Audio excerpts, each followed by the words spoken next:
if you don't feel at home in your home isn't the problem, you are.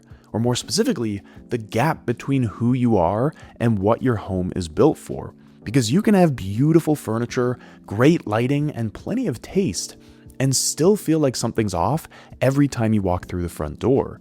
And the reason nobody talks about this is because the fix isn't a new sofa or a fresh coat of paint. The fix is alignment. And so in this video, I'm going to show you how to find it using a diagnostic I built called the Big Five that maps who you are against what your home actually does and shows you exactly where the two don't match. So whether things feel hard right now or they've just quietly plateaued, this is the framework that tells you why and what to do about it. Because I hit this wall myself a couple of years ago. Things had been going great and I genuinely loved my home, but at some point, the things I used to appreciate just became the norm, and this quiet restlessness crept in. And so my instinct, just like the instinct of many of you, was to go buy something, something like a new piece of art or furniture. But that wasn't going to fix it, because the problem wasn't what I had. The problem was that my home and I had drifted out of sync. And here's what I mean by that. Think about how you're wired. Your personality, your habits, and the season of life you're in. These things make up who you are. And your home has its own wiring, how it's laid out, what sort of activity it rewards, and what it makes easy or hard. And when those things overlap, living in your home is effortless. It just feels like being yourself. But when they don't overlap, every day carries this low-level friction that you can't quite put your finger on. And that's what was happening to me. It wasn't a taste problem, it was an alignment problem. But then the question becomes, how do you actually measure alignment? Well, the way I like to think about it is like dimmer switches on a set of lights. And we all know how a dimmer works. You don't flip it on or off, but you adjust it until it feels just right. And that's what we're going to do here. I'm going to give you 5 dimmers that map who you are, and then once we've done that, I'm going to show you something about your home that's going to tie everything together. And I actually built an interactive tool for this, which is completely free, and I've linked to it in the description, so if you want to get the most bang for your buck here, you'll want to get your hands on that. But let's start with you. The first dimmer is about how you recharge. Not how you think you should or how you used to recharge, but right now, what genuinely restores you. On one end here, we've got solitary. And so you come home and you need the world to stop. You want to be quiet, alone, and you just want to run at your own pace. And to be clear, this isn't about being antisocial, because plenty of warm, friendly people sit here in this solitary zone. But it's just that after a full day of people and noise and decisions, the thing that fills you back up is stillness. And this is me, by the way. I'm definitely somewhere on this left half. But then on the other end here, we've got social. You light up when the house is full of people. Cooking for others doesn't feel like a chore. A quiet weekend makes you a little restless, and you do your best thinking out loud when someone else is in the room. Now, of course, most people sit somewhere in the middle, but also most people haven't thought carefully about where in the middle they sit. So they end up with a home that doesn't support them as well as it could. Now, the second dimmer is order, and this one gets misread a lot because it's not about cleanliness, it's about your relationship with visual disorder. So on the tidy end here, you notice when something's out of place. That stack of unopened mail is a low-level distraction that you just can't ignore. Your unmade bed makes your whole room feel wrong, and putting things in their proper place isn't a chore for you, it's a reset. But then on the mess-tolerant end, you function just fine surrounded by organized chaos, or just chaos. You know where your stuff is even if nobody else can find it, and running 3 projects on the kitchen table simultaneously isn't a problem. That's just how you work. So you'd rather spend your time doing things than maintaining an artificial sense of order. And so the key here is honesty. Not which one of these you aspire to, but which one you actually are. The third dimmer, attachment, is about what makes an object worth keeping. So on the sentimental end, things carry meaning for you. The ugly mug that your child made you, the lamp you inherited from one of your ancestors, or the piece of art that you bought on a trip that reminds you of exactly where you were. These aren't just objects for you, they're stories. And getting rid of one of them feels like letting go of a piece of your life. But then on the practical end, you view objects as tools. They earn their place in your home by being useful, well-made, and good-looking. And you don't need the object to remember a past experience because you already have the memory. And holding on to things out of guilt kind of makes you feel trapped. So you'd rather have fewer things that do real work rather than more things that don't earn their keep. Now, the fourth dimmer might feel similar to the first one, but it's different. The first one, recharge, is about people.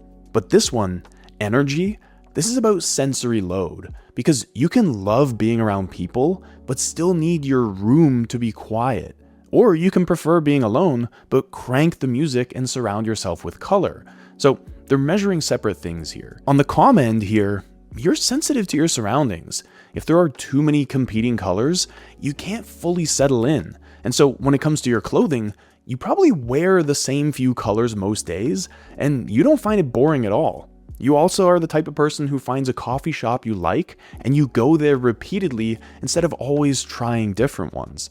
So you don't need emptiness, but you do need things to feel settled. But if you're over here on the stimulated end, that sort of sameness is suffocating.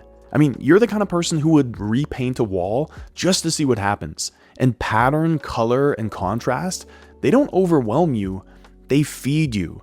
You're the kind of person who flips between projects because variety is how you stay engaged, and silence feels like something's missing. And then the fifth dimmer is the one that most people skip, but it also explains a lot of the restlessness, because horizon is about where you are in your life right now, and not permanently, but just right now. On the settling end here, you're putting down roots because you see this as home, not a stepping stone to something else. Your job, your city, your relationships, they all feel stable enough that investing in this space just makes sense, and you really want it to feel complete. But on the transitioning end, you're in motion. Maybe you're moving in 2 years, maybe your life is in a phase of change due to a new relationship, a new career, or kids arriving or leaving, and so the dust still hasn't settled for you. And understanding your horizon is important because designing like you're at the end of a chapter when you're actually in the middle of one is a big mistake because the investment you make needs to match where you actually are. Okay, so now you know yourself across these 5 crucial dimensions. But at this point, we've actually got 5 more dimmers. But this time, they're not about you. They're about your home. So you want to set each one based on how your home functions right now.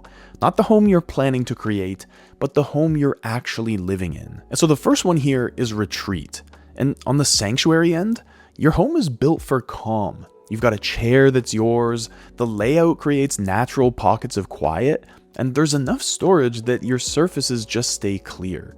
So you walk in, close the door behind you, and the world just stops. Or on the gathering end, your home is built for people. The living room flows into the kitchen, so whoever's cooking isn't cut off from the conversation. You've got seating that pretty much fits an entire football team, and surprise, there's a table big enough for wine glasses and a board game at the same time without anyone stressing out.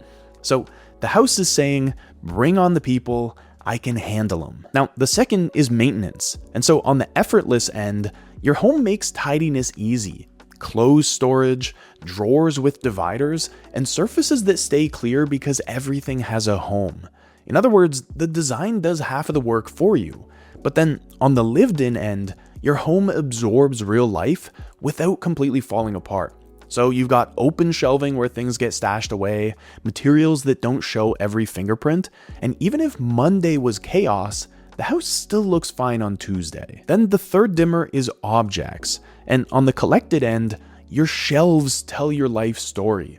The ceramic from that trip, books with old cracked spines, and photos that you'll have with you for the rest of your life. So a visitor could learn a lot about you just by looking around. But then on the efficient end, your home runs clean and every object has a function. Your kitchen has 2 great knives, not 12 mediocre ones, and if something isn't pulling its weight, it's gone. Now the fourth is atmosphere. On the quiet end, your home speaks softly. 3 colors, all of them closely related, and nothing that shouts for your attention. Warm, indirect lighting. and you sit down and your shoulders drop 2 inches. That's the test. If your shoulders drop, the room is working. But then on the bold end, your home has a point of view. Strong color choices, art that you can't ignore, contrast, pattern, and strong opinions. It's not playing it safe. And then the 5th dimmer is investment. And so on the rooted end, your home went all in. Built-ins that belong here and only here. Furniture you bought for longevity and quality. And art that you've hung with some real care. So the place is not hedging its bets. But then on the portable end, your home is more flexible. You've got freestanding furniture that can move around with you because you've optimized for more adaptable pieces. So it's still beautiful, but it's placing its bets differently. So now you've set 10 dimmers, 5 for you and 5 for your home. And if you haven't done it yet, pause the video and do this now. The link's in the description, and this next part won't land nearly as strongly without it. Because here's the thing, these aren't 10 separate questions. They're 5 pairs, which means that each of your you dimmers has a matching home dimmer. And the whole time you were filling these in, you were building 2 halves of the same picture. So here are the 5 pairs. Recharge lines up with retreat, order lines up with maintenance, attachment lines up with objects, energy lines up with atmosphere, and horizon lines up with investment. Now, for each of these pairs, you want to compare where you set your you dimmer to where you set your home dimmer. So if they're in roughly the same place, then you're pretty well aligned, and so you can leave things alone. But if they're far apart, with one pushed to the left and the other one pushed to the right, that's a mismatch. And every mismatch is an action item. And by the way, the tool I built does all this comparison for you automatically. So if you just click this reveal my alignment button, you'll see all your mismatches in one click. But I want to show you what a mismatch looks like in practice. Take the first pair, recharge and retreat. If your recharge dimmer is pushed towards solitary, but your retreat dimmer shows a home that's set up for bringing people together, you're gonna feel drained in your own home. Or you can flip that. You're super social, but your home is built like a private sanctuary where inviting anyone over gives you anxiety. Same problem, opposite direction. Or what about the third pair, attachment and objects? If you're deeply sentimental, but you've convinced yourself that you should live like a minimalist, you're gonna feel out of place in your own home, like you're a guest in a hotel that doesn't have any of your stuff. Or you're utilitarian, but your home is packed with objects you've accumulated over decades, you're gonna feel like the walls are closing in on you. So in either case, you need to make a change. And how do you make that change? Well, your brain is gonna say, time to gut the whole room, time to start over and spend a fortune. No, that's the old way of thinking, because now you know what's actually wrong. And when you know that, the fix gets small, surgical. So here's what I want you to do. For each mismatch, ask yourself 2 questions. What's the real issue? And what's the smallest change that fixes it? Not, I hate my living room. That's not useful. Why do you hate it? Which of the 5 pairs is off? Because when you name that gap, the fix practically suggests itself. But let me show you what I mean. A little while ago, I moved into a new apartment and it came fully furnished. And I really liked the bones of that place because it had super high ceilings and it got a ton of natural light. But I also learned pretty quickly that the furniture in there just didn't do it for me. And honestly, it wasn't because of the style, it was because of the logic. And in retrospect, looking at it through the lens of the Big 5, it's kinda obvious why. Because the way the apartment was set up was there was a dining table that would seat 4 people that was wedged between the living room and the kitchen. And that created some serious flow issues between those 2 rooms. And to me, it felt like the dining table was only there because there was this implicit obligation to have a dining table in a furnished apartment. But I didn't need a dining table. I was living alone, and any meals I had at home, I would eat by myself while I watched something on my laptop. So here's what I did. First, I got rid of the dining table altogether, and it freed up space in both the kitchen and the living room. It just made the entire apartment feel so much lighter. Second, I got an office desk and put it next to the window in the bedroom because that's where the apartment received the most natural light. And that desk was where I ate 100% of my meals when I was at home. And then third, because I'd removed the dining table, the living room became so much more flexible. So I twisted the couch 90 degrees so it faced the kitchen instead of facing the bedroom, which opened up even more space and allowed me to walk around freely without bumping into anything. And then I bought a really cozy rug, a nice lamp that I put in the corner, and just a couple of plants. And with just those small changes, the room was completely transformed. And I should also mention, this was in a 300 square foot apartment, 28 square meters, including the bathroom. So if you live in a small space and you're wondering if you can pull this kind of thing off, you absolutely can. If I can make a 300 square foot space feel great with just a couple of simple changes, I'm certain you can do it for your space too. Now, I hadn't come up with this Big 5 framework when I was making these changes, so the problems weren't immediately clear to me. But if I had, it would have been so much more obvious why things felt so off. Because I leaned towards solitary on the recharge dimmer, but with that big dining table, my home was trying to be a space for gathering, so there was a big mismatch. In other words, that table just wasn't for me. It belonged to someone else's idea of how I should live. And that's why as soon as I got rid of it, the place just came alive. Not because I spent a bunch of money, because I didn't, but because I finally found alignment between my needs and what my home offered. And that's what the Big 5 gives you. Not a shopping list, but a filter. And every decision you make from here, whether to keep something or toss it, whether to buy something or skip over it, or whether to paint something or leave it as it is, you just check it against your Big 5 and just ask yourself, does this match where I'm at? If yes, go for it. And if not, skip it. It's that simple. And I want to be upfront with you about something here. Most of the fixes are embarrassingly small. Reposition your sofa and lounge chairs so they face each other instead of facing the TV. Add a lamp to the corner that's been dark for 2 years. Close the open shelving that's been stressing you out every time you walk past it. Or open up those shelves and fill them with the stuff that carries your stories, if that's what the Big 5 says you need. The point is, you're not guessing anymore.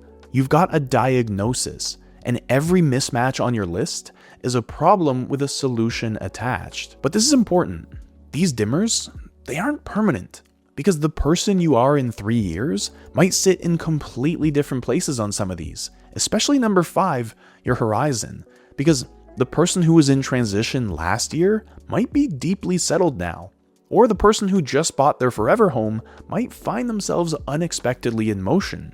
That's just life. So every year or so, run the Big 5 again, because a home that fits you like a glove today might not fit the person you're becoming. And that's not a failure. That just means you're growing. The framework stays the same, and you just update the inputs. So now you know exactly how to map both yourself and your home and identify every place you don't line up. But here's the thing. Your mismatches tell you what needs to change, but they don't tell you what your home should actually become. Because knowing you need more sanctuary doesn't tell you whether that means a reading nook or an entire layout change. And that's where understanding your home's identity makes all the difference. So watch this video next, where I'll walk you through how to define your home's identity so every fix you make pulls you in the same direction instead of just solving problems one at a time.